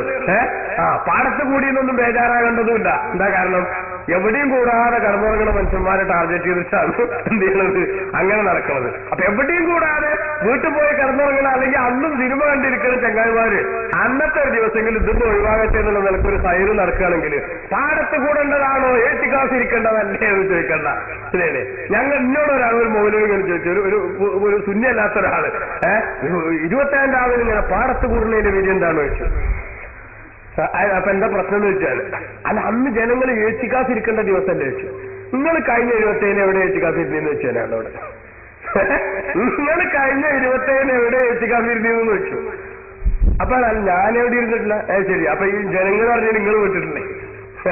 എന്നാ ഏച്ചിക്കാസ് ഇരിക്കണില്ല ഒരു സംഗതിയും ചെയ്യാത്ത മനുഷ്യന്മാര് പാടത്ത് പോയിട്ട് 10 ദിക്റ് ചെല്ലുകയാണെങ്കിൽ ചെല്ലട്ടെ അല്ലേ? അതിന് കുഴപ്പമുണ്ടോ? അതിന് കുഴപ്പമില്ല, അത്രേ ആ വിഷയത്തിലുള്ളൂ. ആ സമയത്ത് പള്ളിയിൽ ഏച്ചിക്കാസുള്ള ആൾക്കാരൊക്കെ പാടെ പോലീസിനെ വിട്ട് പുറത്തു കൊണ്ടുവന്നിട്ട് മര്യാദക്ക് ഇന്നങ്ങോട്ട് പാടത്തേക്ക് പോയിക്കോളി ഇത് പറഞ്ഞിരിക്കുകയാണെങ്കിൽ അത് കുഴപ്പമാണ്. മനസ്സിലായില്ലേ? അങ്ങനെ ചെയ്യണില്ല. മറിച്ച് എവിടെയും പോകാത്ത അന്നും സാധാരണ ദിവസം പോലെ കഴിയുന്ന കുറെ ആളുകൾ ടാർഗറ്റ് ചെയ്തുകൊണ്ട് ആ സ്ഥലത്ത് മുഅ്മിനീങ്ങളുടെ വലിയൊരു സംഗമം നടക്കുമ്പോ ആ സംഗം സംബന്ധിച്ചുകൊണ്ട് ജീവിതത്തിൽ ഏറ്റവും വലിയ സൗഭാഗ്യം കരസ്ഥമാക്കുന്ന എത്ര ആളുകൾ നമുക്കറിയാം. 5 നേരം കൃത്യമായി നിസ്കരിക്കാതിരുന്ന എത്രയോ ആളുകൾ അന്നത്തെ ദിവസത്തെ ബഹുമാന്യരായ തങ്ങളവറുകളുടെ പ്രത്യേക പ്രാർത്ഥനയിലെ ആ ശക്തമായിട്ടുള്ള വാക്കുകൾ കേട്ടുകൊണ്ട് മനസ്സലിഞ്ഞ് റബ്ബേ ഇനി ജീവിതത്തിൽ തെറ്റുകളുടെ ലോകത്തേക്ക് പോകില്ലെന്നും നന്മയുടെ കൂടപ്പിറപ്പായി ജീവിക്കാൻ ഞാൻ റെഡിയാണെന്നും തീരുമാനിച്ച് നന്നായി ജീവിതം തുടങ്ങിയ എത്രയോ മനുഷ്യന്മാരെ നമുക്കറിയാം. അതേസമയത്ത് അന്ന് ഒരുമിച്ച് കൂടുന്നതിനെ എതിർക്കുന്ന ആളുകൾ വാസ്തവത്തിൽ അള്ളാന്റെ ദുനിയാവിന് ആ സമൂഹത്തിന് ഇതിന് പകരമായി വേറൊരു ഹൈറും കൊടുത്തിട്ടില്ല. ഏത്തിക്കാഫ് തന്നെയാണ് പുണ്യമെന്നതിൽ നമുക്കാർക്കും തർക്കമല്ല. പക്ഷേ ഏത്തിക്കാഫ് ഇരിക്കുന്ന ആളുകൾ എത്രയുണ്ട് ഓരോ നാട്ടിലെ പള്ളിയിലും റമളാനിന്റെ അവസാനത്തെ 10 ദിവസങ്ങളിൽ. അപ്പോ ഏത്തിക്കാഫ് ഇരിക്കുന്ന ആളുകൾ അവര് ഏത്തിക്കാഫ് തന്നെ ഇരിക്കട്ടെ. ഒന്നും ചെയ്യാതെ വീട്ടിൽ കിടന്നുറങ്ങണം നല്ലൊരു ജനസാമാന്യം. ആ ജനസാമാന്യം ഒരു ഹൈറായ സ്ഥലത്ത് ഒരുമിച്ച് കൂടുക എന്നുള്ളത് അത് പാടത്തായാലും പറമ്പിലായാലും മറ്റു സ്ഥലങ്ങളിലായാലും അതിനൊന്നും തെറ്റും ഇസ്ലാമികമായിട്ടില്ല. അതുകൊണ്ട് അങ്ങനെ ഒത്തുകൂടുന്ന ഒരു പരിപാടിയൊക്കെ എന്ന് പറയുമ്പോൾ അത് ഏതെങ്കിലും ഒരു ദിവസമേ പ്രായോഗികമാവുള്ളൂ, ഒന്നും പ്രായോഗികമാവില്ല. അതുകൊണ്ട് ഏറ്റവും സാധ്യത കൂടുതലുള്ള ഒരു ദിവസം എന്ന നിലക്ക് അത് സെലക്ട് ചെയ്യുന്നു.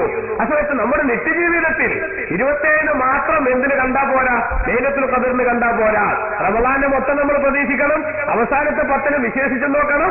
അതിലെ ഒറ്റയിട്ട രാവുകളെ വളരെ കരുതലോടുകൂടെ കാണണം. എന്നതുപോലെയല്ല വെള്ളിയാഴ്ചയും റസൂലുള്ള പഠിപ്പിക്കുന്നു. ഒരു സമയമുണ്ട്, ആ സമയത്ത് ഏതെങ്കിലും ഒരു മുഅ്മിനായ മനുഷ്യൻ റബ്ബിനോട് വല്ലതും ചോദിച്ചാൽ ആ ചോദ്യത്തിന് ഉത്തരം കിട്ടാതിരിക്കില്ല.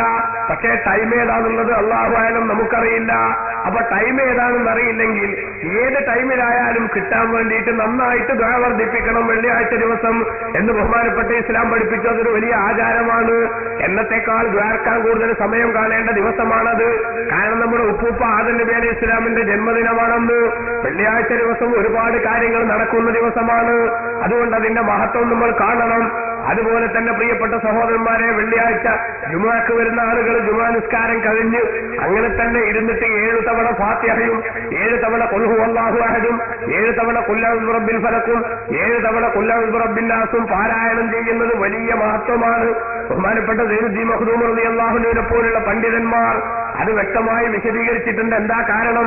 ഹദീസിൽ വന്നിട്ടുണ്ട്, അന്നമൻ ഖറഅഹ, ആരെങ്കിലും ഈ പറഞ്ഞ രൂപത്തിൽ 7 ഫാത്തിഹ 7 ഖുൽ ഹുവല്ലാഹു അഹദ് 7 ഖുൽ അഊദു ബിറബ്ബിൽ ഫലക് ഖുൽ അഊദു ബിറബ്ബിൻ നാസ് എന്നിവ വെള്ളിയാഴ്ച ജുമുഅ നിസ്കാരം കഴിഞ്ഞ ഉടനെ ഓതിയാണെങ്കിൽ അവന് കഴിഞ്ഞതും വരാനിരിക്കുന്നതുമായ ദോഷങ്ങൾ പൊറുക്കപ്പെടുകയും ഈ ലോകത്തുള്ള വിശ്വാസികളുടെ എണ്ണം കണ്ട് അവൻ അല്ലാഹു സുബ്ഹാനഹു വ തആല പ്രതിഫലം നൽകുകയും ചെയ്യും. അത്ര പവറുള്ള സംഗതിയാണ്. പക്ഷേ ഇന്നൊക്കെ ആളുകൾ അത്രയും സമയം പള്ളികളിൽ ഇരിക്കാത്തൊരവസ്ഥ വന്നപ്പോ പലയിടത്തും എന്ത് ചെയ്തു എന്ന് വെച്ചാൽ ആ ആചാരങ്ങളൊക്കെ നമ്മൾ പതുക്കെ പതുക്കെ റെഡ്യൂസ് ചെയ്യാൻ തുടങ്ങി, അല്ലെ, കുറക്കാൻ തുടങ്ങി. എന്നിട്ട് സാധാരണത്തെ സുബ്ഹാനല്ലാഹി അൽഹംദുലില്ലാഹി അല്ലാഹു അക്ബറും അത്രയെങ്കിലും ചെങ്ങന്മാർ ചെല്ലിയിട്ട് ദ്വാക്ക് കൂടട്ടെ എന്നുള്ള നിലക്ക് ചിലർക്കൊക്കെ അങ്ങനെ മാറ്റങ്ങൾ വരുത്തിയെന്നേ ഉള്ളൂ. വാസ്തവത്തിൽ ഓരോരുത്തരും അവരവരുടെ ജീവിതത്തിൽ ഈ രൂപത്തിൽ ശ്രദ്ധിക്കുന്നത് വളരെ നല്ല ആചാരമാണ്. പക്ഷേ ഈ വിഷയത്തിൽ എത്രയാൾക്ക് നിർബന്ധ ബുദ്ധിയുണ്ട് നമ്മൾ കാണണം. അതേപോലെ തന്നെ ബഹുമാനപ്പെട്ട അബ്ദുൽ വഹാബ് ശഹ്റാനി റളിയല്ലാഹു അൻഹുവിനെ പോലുള്ള മഹാന്മാർ രേഖപ്പെടുത്തുന്നു, വെള്ളിയാഴ്ച ദിവസം ഒരു മനുഷ്യൻ 5 തവണ ഇലാഹി ലസ്തുലിൽ ഫിർദൗസി അഹ്ല വലാ അഖ്വാ അലാ നാരിൽ ജഹീമി ഫഹബലി തൗബതൻ വഗ്ഫിർ ദുനൂബി ഫഇന്നക ഗാഫിറുൽ ദംബിൽ അലീമി. ഇലാഹി, എന്റെ യജമാനനായ എന്റെ ആരാധ്യനായ അല്ലാഹുവേ, ലസ്തുലിൽ ഫിർദൗസി അഹ്ല, ഞാൻ സ്വർഗത്തിന് അർഹനാണെന്ന അഭിപ്രായം എനിക്കില്ല. പക്ഷേ വലാ അഖ്വാ അലാ നാരിൽ ജഹീമി, ജഹന്നമിന്റെ തീ സഹിക്കാനുള്ള കഴിവും ശേഷിയും എനിക്കില്ല റബ്ബേ. അതുകൊണ്ട് ഫഹബിനി തൗബതൻ, എനിക്ക് നീ പശ്ചാത്താപം നൽകണമേ അല്ലാഹുവേ. വഗ്ഫിർ ദുനൂബി, എന്റെ ദോഷങ്ങൾ പുറത്തു തരികയും ചെയ്യണമേ. ഫഇന്നക ഗാഫിറുൽ ദംബിൽ അലീമി, എത്ര വലിയ ദോഷങ്ങളും പുറത്തു കൊടുക്കുന്നവനാണ് നീ എന്ന് പറയുന്ന ഈ 2 വരി പദ്യം വെള്ളിയാഴ്ച ദിവസം 5 തവണ എല്ലാ വെള്ളിയാഴ്ചയും പാരായണം ചെയ്യുന്നത് വളരെ പ്രാധാന്യമുള്ളതാണെന്ന് ബഹുമാനപ്പെട്ട പണ്ഡിതന്മാരുടെ കൂട്ടത്തിൽ പലരും രേഖപ്പെടുത്തുന്നു. അബ്ദുൽ വഹാബ് ശഹ്റാനി റളിയല്ലാഹു അൻഹുവിനെ പോലുള്ള മഹാന്മാർ അത് മുസ്ലിമായി മരിക്കാൻ പ്രധാനപ്പെട്ട കാരണമാണെന്ന് വരെ രേഖപ്പെടുത്തുന്നു. ആ വിധത്തിലുള്ള ആചാരങ്ങൾ, ആ ആചാരങ്ങളെ കുറിച്ചൊന്നും നമുക്ക് പലപ്പോഴും നിർബന്ധ ബുദ്ധിയില്ല. അതൊക്കെ പറ്റെങ്കിൽ ചെയ്യാം, ഇല്ലെങ്കിലില്ല എന്ന അവസ്ഥയാണ്. അതേപോലെ ബഹുമാനപ്പെട്ട പണ്ഡിതന്മാർ നമ്മുടെ മുന്നിൽ അവതരിപ്പിച്ചിട്ടുള്ള ഒരുപാട് കാര്യങ്ങളുണ്ട്. ഫാത്തിഹയും ഇഖ്ലാസും, അതേപോലെ മുഅവ്വദത്തൈനി ഖുൽ അഊദു ബിറബ്ബിൽ ഫലഖും ഖുൽ അഊദു ബിറബ്ബിൻ നാസും, അതുപോലെ തന്നെ മുഅ്മിനീങ്ങളായ ആളുകൾ ആയത്തുൽ കുർസിയും, അതുപോലെ ഷഹീദല്ലാഹു അന്നഹു ലാ ഇലാഹ ഇല്ലാ ഹുവ വൽ മലായികത്തു വ ഉലുൽ ഇൽമി ഖായിമുൻ ബിൽ ഖിസ്ത് എന്ന് തുടങ്ങുന്ന ആ ആയത്തും ബഹുമാനപ്പെട്ട ഓരോ ഫർള് നിസ്കാരങ്ങൾക്കും ശേഷം പാരായണം ചെയ്യുന്നത് വളരെ പുണ്യമാണെന്ന് പണ്ഡിതന്മാർ പഠിപ്പിച്ചിട്ടുണ്ട്. നേരത്തെ നമ്മൾ പള്ളിയിൽ നിന്ന് ജമാഅത്തായിട്ട് നിർവഹിക്കുന്ന ആ ദിക്റും ദുആയും ഒക്കെ കഴിഞ്ഞതിന് ശേഷം ഫാത്തിഹയും ഇഖ്ലാസും മുഅവ്വദത്തൈനിയും ആയത്തുൽ കുർസിയും, അതേപോലെ ഷഹീദല്ലാഹു അന്നഹു എന്ന് തുടങ്ങുന്ന ആലി ഇംറാനിലെ ആയത്തും, അത് ഇത്രയും പാരായണം ചെയ്യുന്നത് വളരെ പ്രാധാന്യമുള്ളതാണ്. അതേപോലെ ഇത്രയും സൂറത്തുകളും, അതേപോലെ സൂറത്തുൽ ബഖറയുടെ അവസാനത്തിലുള്ള ആമനർ റസൂൽ എന്ന് തുടങ്ങുന്ന 2 ആയത്തുകളും, അതേപോലെ ഖുൽ യാ അയ്യുൽ കാഫിറൂന എന്ന സൂറത്തും ഉറങ്ങാൻ കിടക്കുന്ന സമയത്ത് പാരായണം ചെയ്യുന്നത് നമ്മുടെ നിത്യ ആചാരങ്ങളിൽ നമ്മൾ പെടുത്തേണ്ട സംഗതിയാണ്. അതേപോലെ തന്നെ രാവിലെയും സൂറത്തുൽ ഹശറിന്റെ അവസാനത്തിലുള്ള ലൗ അൻസൽനാ മുതലുള്ളതും ഗാഫിർ സൂറത്തിന്റെ തുടക്കം മുതൽ ഇലൈഹിൽ മസീർ വരെയുള്ള ഭാഗവും, അതേപോലെ സൂറത്തുൽ മുഅ്മിനൂനയുടെ അവസാനത്തിലുള്ള അഫഹസിബതും അന്നമാ ഖലഖനാകും അബസ വഅന്നകും ഇലൈനാ ലാ തുർജഊൻ എന്ന് തുടങ്ങുന്ന അവസാനം വരെ സൂറത്തുൽ മുഅ്മിനൂനയുടെ അവസാനത്തിലുള്ള ആയത്തുകളും രാവിലെയും വൈകുന്നേരവും പാരായണം ചെയ്യുന്നത് വളരെ പ്രാധാന്യമുള്ള ആചാരമായി നമ്മൾ കാണേണ്ടതാണ്.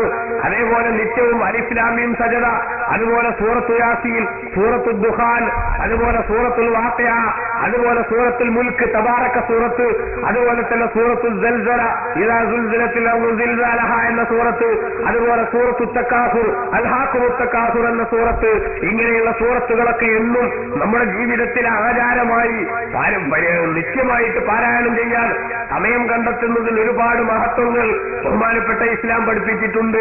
പക്ഷെ 100 തവണ പാരായണം ചെയ്യുന്നത് വലിയ മഹത്വമുണ്ടെന്ന് പണ്ഡിതന്മാർ പഠിപ്പിച്ചിട്ടുണ്ട്. ഇങ്ങനെ തുടങ്ങിയിട്ട് ഓരോ സംഗതികളിലുമുള്ള അത്തരം ആചാര കാര്യങ്ങളിലുള്ള നിർബന്ധ ബുദ്ധി പലപ്പോഴും നമുക്ക് നഷ്ടപ്പെടുന്നു. അതിന് പകരം നമ്മൾ എന്ത് ചെയ്യുന്നു?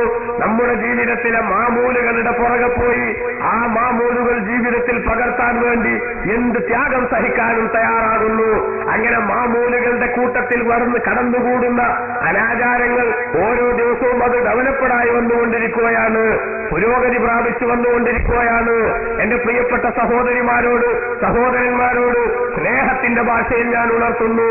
നമ്മുടെ പണം അനാവശ്യമായി ദൂർത്തടിക്കുന്ന സാഹചര്യങ്ങളിലേക്ക് കൊണ്ടെത്തിക്കുന്ന ഏറ്റവും ഗുരുതരമായിട്ടുള്ള ഒരു ശാപമായി നമ്മുടെ വീടുകളിലെ ആചാരങ്ങൾ പലപ്പോഴും മാമൂലുകൾ പലപ്പോഴും മാറിക്കൊണ്ടിരിക്കുന്നു. ഒരു വിവാഹവുമായി ബന്ധപ്പെട്ട് തന്നെ എന്തൊക്കെ കാര്യങ്ങളാണ് ഓരോ നാടുകളിലും നടക്കുന്നത്. അതുമായി ബന്ധപ്പെട്ട് ഡ്രസ് എടുക്കാൻ പോകുന്ന സമയം മുതൽ അല്ലെങ്കിൽ നിശ്ചയത്തിന്റെ സമയം മുതൽ തുടങ്ങുകയാണ് ആചാരങ്ങൾ. ഡ്രസ് എടുക്കുന്ന സമയത്ത് ഒരു പുതിയാപ്പളക്കും പുതുവെണ്ണിനും മാന്യമായിട്ടുള്ള ഡ്രസ്സ് എടുക്കണ്ട എന്ന് നമുക്ക് അഭിപ്രായമില്ല. മര്യാദക്കുള്ള ഡ്രസ്സ് എടുക്കുന്നത് നല്ലത് തന്നെയാണ് എന്ന് മാത്രമല്ല അല്ലാഹുവിന്റെ റസൂൽ പഠിപ്പിച്ചിട്ടുണ്ട്.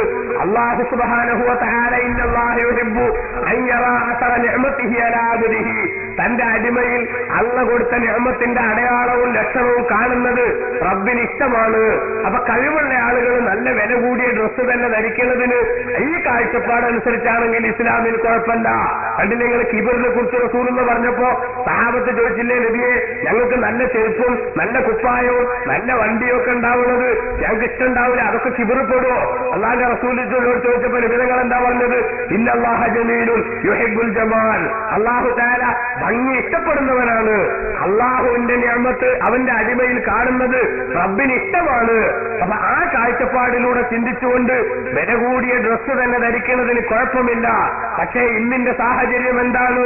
പ്രിയപ്പെട്ട സഹോദരിമാരെ, പലപ്പോഴും അതിൽ വില്ലനായി കടന്നു വരുന്നത് നിങ്ങളുടെ ഭാഗത്തുള്ള കടുംപിടുത്തമാണ് എന്നതുകൊണ്ട് റബ്ബിന്റെ മുന്നിൽ നിങ്ങൾ കുടുങ്ങുന്ന അവസ്ഥയെക്കുറിച്ച് ഗൗരവത്തിൽ ആലോചിക്കണമെന്ന് ഞാൻ ഉണർത്തുന്നു. ചെറിയ പെരുന്നാളിന് ആ ചെറിയ പെരുന്നാളിന്റെ ഫാഷൻ എന്ന നിലക്ക് ഈ രാജ്യത്തെ തുണി വ്യാപാരികൾ അതേപോലെ തന്നെ ഇവിടുത്തെ ബിസിനസ്സുകാർ ആ ബിസിനസ്സുകാര് എന്തോ ഒരു പേരിട്ട് ഒരു സാധനം ഇറക്കും. ഇപ്പൊ ഈ പെരുന്നാളിന് ഞാൻ നാട്ടിലുണ്ടായി, എന്റെ മോള് പറഞ്ഞു ചെറിയ പെരുന്നാൾക്ക് ഡ്രസ്സ് എടുത്തിട്ടുണ്ടല്ലോ, ഇനിയിപ്പോ ഈ പെരുന്നാൾക്ക് വേണോ എന്ന് വെറുതെ ഞാനൊന്ന് ചോദിച്ചതാണ്. അവന്റെ ചെറിയ കുട്ടി പറയണം, വീടുകളിലുള്ള ഇതിന്റെ സ്വാധീനം ഉണർത്താൻ വേണ്ടി ഞാൻ സൂചിപ്പിക്കണം. ചെറിയ കുട്ടി പറയാണ് ആ ചെറിയ പെരുന്നാൾക്ക് ഉണ്ടാകുന്നത് അത് എന്താ എന്തെയ്യുന്നു അതിനൊരു പേര് പറഞ്ഞു ആ സാധനം എന്ന് അനാർക്കലിന്ന് എന്തോന്ന് പറഞ്ഞു, ഞാൻ ശരിക്കും മനസ്സിലാക്കിയിട്ടില്ല. അനാർക്കലിയെന്നു ചെറിയ പെരുന്നാക്ക്. ഇപ്പൊ പാറ്റയാലയാണ്, അതുകൊണ്ടല്ലേ ഈ പെരുന്നാക്ക് അതെടുക്കൽ മൊത്താണ്. ആലോചിക്കുന്നത് കുട്ടികളുടെ മനസ്സിൽ പോലും ഇത്തരത്തിലുള്ള ഒരു ചിന്ത രൂഢമൂലമാകുന്നുവെങ്കിൽ അത് വീട്ടിൽ നിന്നുണ്ടാകുന്ന പ്രചോദനത്തിന്റെ ഭാഗമല്ലാതെ വേറൊന്നുമല്ല എന്ന കാര്യം തീർച്ചയാണ്. അപ്പൊ കല്യാണത്തിന് ഡ്രസ്സ് എടുക്കുമ്പോ ആ ഡ്രസ്സ് എടുക്കുന്നതുമായി ബന്ധപ്പെട്ട് ആയിരക്കണക്കിന് രൂപ മുടക്കാണ്. അതോടൊപ്പം തന്നെ രസകരമായ അല്ലെങ്കിൽ ദുഃഖകരമായ ഒരു കാര്യം, പല കല്യാണത്തിനും ഇത്രയും പൈസ കൊടുക്കുന്നതിന് ഈ മുടക്കുന്ന ഭർത്താവിനോ കുടുംബത്തിനോ ഒരു മുടക്കൂല. എന്താ കാരണം? അപ്പുറത്ത് വിലപേശി വാങ്ങിയതുണ്ട് അല്ലേ, 5 ലക്ഷം വേണം എന്ന് പറഞ്ഞ് വിലപേശി വാങ്ങിയതുണ്ട്. ചിലപ്പോ ആ കാശുണ്ടാക്കാൻ വേണ്ടിയിട്ട് ഈ പെണ്ണിന്റെ വാപ്പ നിവൃത്തികേടുകൊണ്ട് ഇങ്ങനെയുള്ള ഒരു പെൺകുട്ടി വീട്ടിലിരുന്നാൽ ആ രക്ഷിതാക്കളുടെ മനസ്സ് നിറയെ തീയായിരിക്കും. അല്ലാഹു തആല നമ്മുടെ വീടുകളിലൊക്കെയുള്ള വിവാഹം നടക്കാത്ത പ്രായമായ പെൺകുട്ടികൾക്കൊക്കെ പറ്റിയ ബന്ധങ്ങൾ അല്ലാഹു അടുപ്പിച്ചു കൊടുക്കുമാറാവട്ടെ. ഇവിടെ നിന്നൊരു സഹോദരൻ 2 മക്കളുടെ കല്യാണം എങ്ങനെ നോക്കിയിട്ടും നടക്കാത്തത് ദ്വാരക്കാൻ എന്നോട് ഏൽപ്പിച്ചിട്ടുണ്ട്. അർഹമുർ-റഹീമായ റബ്ബേ, ഞങ്ങളുടെ വീടുകളിലൊക്കെയുള്ള പരന്നുറഞ്ഞു നിൽക്കുന്ന പെൺകുട്ടികൾക്ക് പറ്റിയ പ്രപ്പോസൽ നീ അടുപ്പിച്ചു തന്നു സന്തോഷമുള്ള അവസ്ഥ പ്രദാനം ചെയ്യണേ തമ്പുരാനെ. നീ ഞങ്ങൾ അവരുടെ വിഷയത്തിൽ ഞങ്ങളെ നീ ദുഃഖത്തിലാക്കല്ലേ റഹ്മാനെ. മനസ്സിന് ആശ്വാസവും അവരുടെ സന്തോഷ ജീവിതം കണ്ടുള്ള സന്തോഷവും നീ ഞങ്ങൾക്ക് പ്രദാനം ചെയ്യണേ തമ്പുരാനെ. അപ്പൊ രക്ഷിതാക്കളെ സംബന്ധിച്ചിടത്തോളം നിവൃത്തിയില്ല. വന്ന് ചോദിക്കുന്നവർ എന്ത് ചോദിച്ചാലും എന്റെ കുഞ്ഞിനെ എങ്ങനെയെങ്കിലും മറ്റൊരാളുടെ കയ്യിൽ പിടിച്ചു കൊടുക്കുന്നത് വരെ ആശ്വാസമില്ലാത്ത അങ്ങേയറ്റത്തെ തീ തിന്നുകൊണ്ട് ജീവിക്കുന്ന ആ പാവപ്പെട്ട കുടുംബങ്ങൾക്ക് നിവൃത്തിയില്ല. അങ്ങനെ വരുമ്പോ സ്ത്രീധനം എന്ന് പറയുന്ന ഈ മഹാദുർഭൂതം പലപ്പോഴും നമ്മുടെ വീടുകളിലൊക്കെ ഏറ്റവും വലിയ അശാന്തി സമ്മാനിച്ചുകൊണ്ട് കടന്നു പോകുമ്പോ പ്രിയപ്പെട്ട സഹോദരന്മാരെ, അങ്ങനെ സമ്പാദിച്ച് വിലപേശി വാങ്ങുന്ന ആ പണം കൊണ്ടാണ് ഇவ்விധത്തിലുള്ള ദൂർത്ത് നടത്തുന്നതെങ്കിൽ ആത്മാഭിമാനമുള്ള പുരുഷന്മാർ നമ്മുടെ നാടുകളിൽ നിന്ന് നാട് നീങ്ങുകയാണോ, അവർ കുറഞ്ഞു വരികയാണോ എന്ന് നമ്മൾ ചിന്തിക്കണം. മറ്റുള്ളവന്റെ പൈസ വിലപേശി വാങ്ങിയിട്ട് ആ പണം കൊണ്ട് നാട്ടുകാർക്ക് ബിരിയാണി വെച്ച് വിളമ്പണമെന്ന ഒരു നേർച്ചയും അള്ളാന്റെ ദീനിലില്ല എന്ന ഒരു ശരാശരി സത്യം എന്റെ പ്രിയപ്പെട്ട സഹോദരങ്ങൾ മനസ്സിലാക്കണം. ആൺകുട്ടികൾക്ക് ഗഡ്സ് ഉണ്ടാവണം, അവരെ അതിന് പ്രേരിപ്പിക്കുന്ന അവസ്ഥ രക്ഷിതാക്കളിലും ഉണ്ടാവണം. പാവപ്പെട്ട പെൺകുട്ടികളുടെ ജീവിതം കരുപ്പിടിപ്പിക്കാൻ ആവശ്യമായ വിഷയത്തിൽ നമ്മളെ കൊണ്ടാവുന്ന സഹായങ്ങൾ നമ്മൾ ചെയ്യണം. പക്ഷേ ഞാനടക്കം ഇവിടെ സ്ത്രീധന വിരോധം പ്രസംഗിക്കുമ്പോ ഇതിന്റെ ഒരു സൈഡ് എഫക്ട് എന്നുള്ള നിലക്ക് പലപ്പോഴും ലോകത്തുണ്ടാവുന്നത് എന്താന്ന് വെച്ചാൽ നാട്ടുകാർ മൊത്തം വർത്താനത്തിന് സ്ത്രീധനത്തിനെതിരാകും, വാങ്ങണവർക്ക് പക്ഷെ ആരും പുറകോട്ട് പോകില്ല. ഇപ്പൊ അതുകൊണ്ടുണ്ടായ ഒരു മുസീബത്ത് എന്താ വെച്ചാൽ ഞാൻ അതും കൂടെ പറയാണ്. അതായത് നമ്മള് ഈ ഉണ്ടാക്കിയടങ്ങിയിട്ട് നമ്മളായിട്ട് അതിന്റെ പരിഹാരം പറയാനുള്ള എന്നുള്ള നിലക്ക് ഇപ്പൊ സ്ത്രീധനത്തിനെതിരെ സംസാരിക്കാൻ വളരെ എളുപ്പമാണ്. സംസാരിച്ചാൽ വലിയ ആദർശമുള്ള ആളായി, അയാള് കാര്യങ്ങളൊക്കെ മനസ്സിലാക്കുന്ന ആളായി, സമൂഹം അയാൾ അപ്രീഷിയേറ്റ് ചെയ്യുന്ന അവസ്ഥ ഉണ്ടാകും, ഒക്കെ ശരിയാണ്. ഇതൊക്കെ സമൂഹത്തിന്റെ പൾസ് മനസ്സിലാക്കി തന്നെ ഞാൻ പറയുന്നു, സ്ത്രീധനത്തിനെതിരെ സംസാരിക്കുമ്പോ വാസ്തവത്തിൽ അത് ഫലപ്രദമാകണമെങ്കിൽ എന്ത് വേണം? ഇപ്പൊ പല ആൾക്കാരുണ്ട്, സുന്നികളല്ലാത്തവരൊക്കെ സ്ത്രീധനം അടച്ച അനാചാരം എന്നാ പറയുന്നത്. അനാചാരം സ്ത്രീധനം അങ്ങനെ പറഞ്ഞ് ഓവർ സ്മാർട്ട് കളിക്കാനൊന്നും ഞാൻ തയ്യാറല്ല. എന്താ വെച്ചാല് സ്ത്രീധനം എന്ന് പറഞ്ഞാൽ പെണ്ണിന്റെ ഭാഗത്തുനിന്ന് കിട്ടുന്ന എന്തെങ്കിലും സാധനങ്ങളൊക്കെ സ്ത്രീധനം എന്നുള്ളതിന്റെ പരിധിയിലാണ് വരുന്നതെങ്കിൽ ആ വരുന്ന സംഗതി ഒരു പിതാവിന് കഴിവുണ്ട്, കുട്ടിയുടെ സന്തോഷത്തിന് ആ കുട്ടി കുറച്ച് വസ്ത്രങ്ങൾ ആഭരണങ്ങൾ അണിഞ്ഞോട്ടെ എന്ന് നിലക്ക് അത് കൊടുക്കുകയാണെങ്കിൽ അത് തെറ്റാന്ന് പറയാൻ ഇസ്ലാമിന്റെ രേഖ ഉണ്ടെന്ന് എനിക്ക് അഭിപ്രായമല്ല. പക്ഷെ നമ്മൾ ചർച്ച ചെയ്യുന്ന വിഷയം അത് നിങ്ങൾക്ക് എത്ര കിട്ടണ്ട്? ഇത് വിലപേശയാണ്. ഈ കമ്പോളത്തിന് വിലപേശയാണ്. ഒരു 50 കിട്ടണം. അപ്പോ ഇവിടുന്ന് പറയാം 50 തരാൻ കഴിയൂല, ഒരു 30 പോരെ. എന്നാ പിന്നെ ശരി, മധ്യസ്ഥന്മാർ ഇടപെട്ടിട്ട് 45 ഉറപ്പിക്കുക അല്ലെ? ഈ ലേലം വിളിയെ കുറിച്ചാണ് ഞാൻ പറയുന്നത്. ശരി, അല്ലാതെ സ്ത്രീധനം എന്ന് പറഞ്ഞാൽ എല്ലാതും ഹറാമാന്ന് പറയാ. അങ്ങനെ ഇസ്ലാമിൽ ഇല്ലാത്തൊരു വിധി പറഞ്ഞാൽ ഏത് ആകാശമാണ് എനിക്ക് തണലിട്ട് തരിക, ഏത് ഭൂമിയാണ് എനിക്ക് അഭയം തരിക? അതുകൊണ്ട് തന്നെ ഓവർ സ്മാർട്ട് കളിക്കാനൊന്നും ഞാനില്ല. അള്ളാന്റെ ദീനിൽ അതിര് കവിയാൻ പാടില്ല എന്ന നിർദ്ദേശം അള്ളാന്റെ റസൂല് പഠിപ്പിച്ചിട്ടുണ്ട്, അള്ളാന്റെ ദീനിലുണ്ട്. ലാ തഖലൂഫി ദീനിക്കും, നിങ്ങളെ മതത്തിൽ നിങ്ങൾ അതിര് കവിയരുത്. നമ്മളെ ഇഷ്ടത്തിനനുസരിച്ച് എന്തെങ്കിലും വിളിച്ചു പറഞ്ഞ ആഖിറത്തിൽ കൊടുങ്ങാനൊന്നും ഞാൻ തയ്യാറല്ല. അതേ സമയത്ത് ഇന്ന് നടന്നുകൊണ്ടിരിക്കുന്ന ഈ വിലപേശൽ അത് 100% അനാവശ്യമാണ്. 100% അത് ഒരു ആത്മാർത്ഥതയുള്ള അല്ലെങ്കിൽ മാന്യതയുള്ളവർക്ക് ചേരാത്ത പണിയാണ്. പക്ഷെ പലപ്പോഴും അവിടെയും എന്തുണ്ടാവുന്നത്, കെട്ടണ ചെറുക്കൻ ഒരു പക്ഷേ ആഗ്രഹം ഉണ്ടാകും, സ്ത്രീധനൊന്നും വാങ്ങാതെ കെട്ടണം. പക്ഷെ സ്ത്രീധനം വാങ്ങാതെ കെട്ടണം എന്ന് പറയുമ്പോഴും വേറൊരു സംഗതിയും കൂടെ നമ്മൾ മനസ്സിലാക്കണം. എന്താണത്? സ്ത്രീധനം വാങ്ങാതെ ഏറ്റവും കാശുള്ള വീട്ടിൽ പോയിട്ട് കെട്ടലാണ് പല ആദർശ കല്യാണക്കാരുടെയും പരിപാടി. എന്താ കാരണം? ഇപ്പം നേരത്തെ കണക്കൂട്ടാണ്. സംഗതി ഇപ്പോ കുറച്ച് കിട്ടണ ഇല്ലാണ്ടായിട്ടെങ്കിലും തന്തപ്പൊടി അടുത്തന്നെ തട്ടിപ്പോവും. അത് തട്ടിപ്പോയാൽ പിന്നുള്ളതൊക്കെ 90% ഇങ്ങോട്ട് വരാനുള്ളതാണ്. ഇത് കണ്ടിട്ട് പിടിക്കുമ്പോ പുളിങ്കൊമ്പ് തന്നെ പിടിക്കണ സംവിധാനം ചെയ്തിട്ട് ഞാൻ 10 വയസ്സ് സ്ത്രീധനം വാങ്ങിയിട്ടില്ല എന്ന് ആദർശം പറയുന്ന ഒരു കാര്യമല്ല.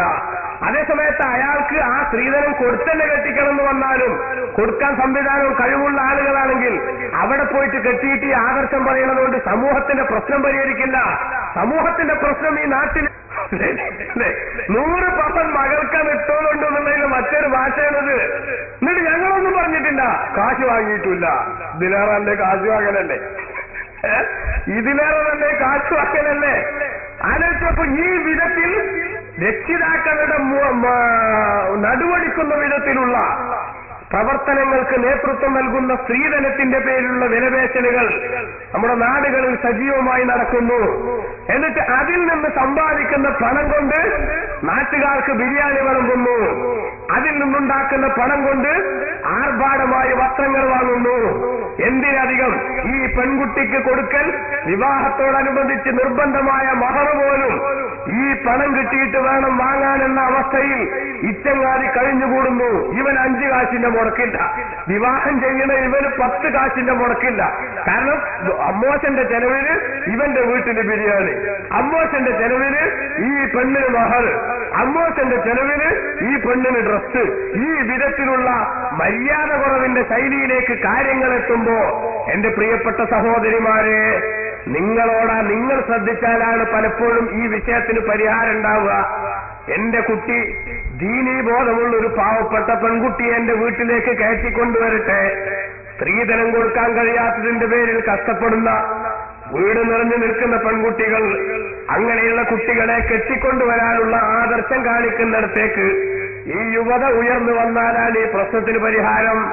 അപ്പൊ ചിലരെ ന്യായം എന്താ വെച്ചാല് അതിന് പാവപ്പെട്ട പെരയിൽ നമ്മളിപ്പോ ഒരു കുട്ടിനെ കെട്ടിക്കൊടുന്നാല് എന്റെ വീട്ടിൽ ഫ്രിഡ്ജുണ്ട്, അതേപോലെ AC ഉണ്ട്, അതേപോലെ എന്റെ വീട്ടില് കമ്പ്യൂട്ടർ ഉണ്ട്, എന്റെ വീട്ടില് പിന്നെ ഒരുപാട് ഇലക്ട്രിക് സാമഗ്രികളുണ്ട്. ഈ ഇലക്ട്രോണിക്സും ഇലക്ട്രിക്കും ഒന്നും ആ പെരയിലില്ല. അതൊക്കെ എങ്ങനെ യൂസ് ചെയ്യാൻ ഈ കുട്ടിക്കോട്ട് അറിയില്ല. വാഷിംഗ് മെഷീനിൽ എങ്ങനെ തുണി അലക്കാന്ന് അറിയില്ല. അതുകൊണ്ട് ഈ പെണ്ണാകെ ഇടങ്ങാറാവൂലേ. അതുകൊണ്ട് അതൊക്കെ ഉള്ളോട്ടൊന്നും എനിക്ക് കെട്ടണ്ടേ. ഇതാപ്പൊ ചിലർ ന്യായം. വാസ്തവത്തിൽ സഹോദരൻ ആരും വാഷിംഗ് മെഷീന്റെ വർക്കിംഗ് എങ്ങനെയാന്നുള്ളത് ഉമ്മാന്റെ പള്ളിയിൽ നിന്ന് പഠിച്ചു പോരുന്നതല്ല. അതൊക്കെ 2 ദിവസം ഈ കുട്ടിക്ക് പഠിപ്പിച്ചു കൊടുത്താൽ ശരിയാണ് വിഷയമുള്ളൂ. ഞാൻ പറഞ്ഞത് വിഷയത്തിന് പരിഹാരം ഉണ്ടാവാൻ. ഇപ്പൊ ഞാൻ സൂചിപ്പിച്ചെന്താ വെച്ചാല് സ്ത്രീധനത്തിനെതിരെ ഇങ്ങനെ സംസാരിച്ചിട്ട് ഇപ്പൊ എന്തുണ്ടായിച്ചാല് പാവപ്പെട്ട വല്ല കുട്ടികളെ കല്യാണം നടക്കുമ്പോൾ പണ്ട് കാലത്തൊക്കെ ശരി ഒരു പാവപ്പെട്ട കുട്ടിയുടെ കല്യാണം നടക്കണ്ടേ, എന്തെങ്കിലും അതിന് കൊടുക്കണം എന്നൊരു മനസ്ഥിതി ഉണ്ടായിരുന്ന ആളുകളെ മനസ്സിൽ അതാണ് പോയി കിട്ടി. അതാണ് പോയിക്കിട്ടേ സ്ത്രീധനോ. എന്താ നിങ്ങൾ ഈ കാലത്ത് സ്ത്രീധനം വാങ്ങുക എന്ന് ഓൾക്ക് പറയാനില്ല. അല്ലെങ്കിൽ അങ്ങനെ ഒരു വെറുപ്പുണ്ടായി. അതേ സമയത്ത് എന്തില്ല, സ്ത്രീധനം ഇവിടെ യഥേഷ്ടം നടക്കുകയാണ്. അതുകൊണ്ട് പ്രിയപ്പെട്ട സഹോദരന്മാരെ, നമ്മൾ ചിന്തിക്കേണ്ടത്, അതേപോലെ കെട്ടാൻ ഉദ്ദേശിക്കുന്ന പുരുഷന്മാർ ആലോചിക്കേണ്ടത് മറ്റുള്ളവരുടെ ഒരു ചില്ലിക്കാശ് പോലും വാങ്ങിയിട്ടല്ല. എന്റെ വിവാഹം എന്ന് പറയുന്നത് എന്റെ കുടുംബം, അത് കരുപ്പിടിപ്പിക്കാനുള്ള സംവിധാനമാണ്. അള്ളാന്റെ റസൂല് പഠിപ്പിച്ച എന്റെ ദീനിന്റെ 2 ഭാഗത്തിന്റെ പൂർത്തീകരണത്തിന് സഹായകമാകുന്ന സംഗതിയാണ്. അതിനാവശ്യമായിട്ടുള്ള എക്സ്പെൻസ് അത് ഞാൻ തന്നെ സംഘടിപ്പിക്കും. എന്നിട്ട് അതുകൊണ്ട് മാന്യമായി ഞാൻ വിവാഹം കഴിക്കും. സമൂഹത്തിൽ പാവപ്പെട്ടവർ കണ്ണീര് കുടിക്കുന്നു എന്നത് നമ്മൾ ആരും തിരിച്ചറിയാതിരുന്നുകൂടാ. ഇതാ മുതലാളിയുടെ വീട്ടിൽ വിവാഹം നടക്കുമ്പോ ആ വിവാഹത്തോടനുബന്ധിച്ച് ദിവസങ്ങൾ നീണ്ടു നിൽക്കുന്ന സദ്യക്ക് ലക്ഷങ്ങളാണ് ചെലവാകുന്നത്. അതേസമയത്ത് തൊട്ട വീട്ടിൽ ഒരു 50,000 രൂപ ഉണ്ടായിരുന്നുവെങ്കിൽ ഒരു പെൺകുട്ടിക്ക് ജീവിതം കിട്ടുമായിരുന്നു. ആ പെൺകുട്ടിക്ക് ഒരു 50,000 കൊടുക്കുന്നതിൽ നിന്ന് ഒരു 5,000 കൊടുത്ത് സഹായിക്കാൻ ഈ ലക്ഷങ്ങൾ പൊടിച്ച മുതലാളിക്ക് മനസ്സ് വരുന്നില്ലെങ്കിൽ, പ്രിയപ്പെട്ട സഹോദരന്മാരെ, പടച്ചവന്റെ കോടതിയിൽ നമ്മളെല്ലാവരും ഉത്തരവാദികളാകും എന്ന വസ്തുത നമ്മൾ തിരിച്ചറിയണം.